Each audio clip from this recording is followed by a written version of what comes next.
Lots of people have been sharing their concerns with me about the bus services around Penistone and Stocksbridge. The buses are too infrequent, they're unreliable, they're too expensive, they don't connect up with each other. So I thought I'd see for myself what it's like. It's the school holidays, I've got my 3 children with me, and we're going to try and get from here in Uterbridge to Stocksbridge and then to Penistone by bus. So we're going to see how long it takes and how much it costs. Actually, we were going to go to Cannon Hall Farm, which I thought would be a bit more exciting, but it turns out you can't actually get to Cannon Hall Farm by bus on Wednesday. There just aren't the services, so we're going to go to Penistone instead. There should be a bus in about 4 minutes, so we'll see how long it takes, how much it costs, and we'll see how we get on. We're on the first bus. It was pretty much on time. So this is the link bus that connects the tram at Middlewood out to Stocksbridge. So far for an adult, 2 children and an under 5, it's cost me £3.90. So we've just got off the bus at Fox Valley. It took us 31 minutes to get here, which is quite a lot longer than it would in the car. It's probably only a 15-minute drive, but it's a service that goes all the way around the top of Stocksbridge to serve the houses up there.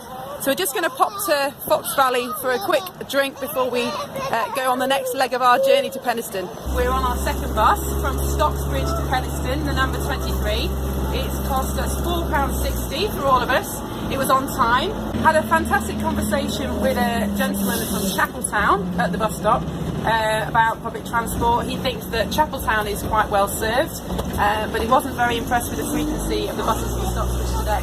We've arrived in Penistone. It was a lovely scenic bus ride, but it took us 40 minutes instead of what would have been a 10-minute drive in the car. Now we either have to head straight back on the next bus, otherwise it's 3-hour wait for the following bus.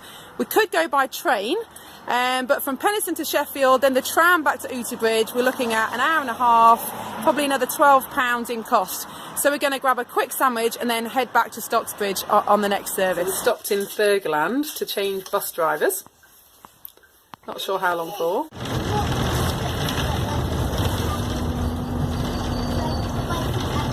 We've just got off our last bus. I think the kids enjoyed it. It was quite a nice way to travel. All the buses were on time, the drivers were really helpful, but it cost me £17, whereas fuel costs would have been under £5, and it took an hour and a half each way compared to 20 minutes. So although there are lots of benefits of travelling by bus, if you're commuting, an extra well over an hour a day would be too much.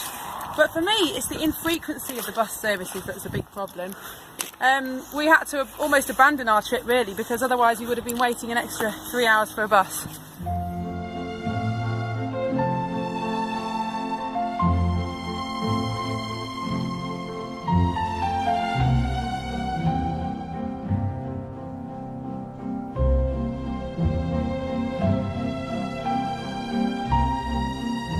Just had a bit of an adventure when my 4-year-old threw his toy dog onto the top of the bus stop, and the bus had to wait for us while a kind gentleman put my daughter on his shoulders so that we could reach it down. Anyway, Doggy is still with us, and off we go to Penistone.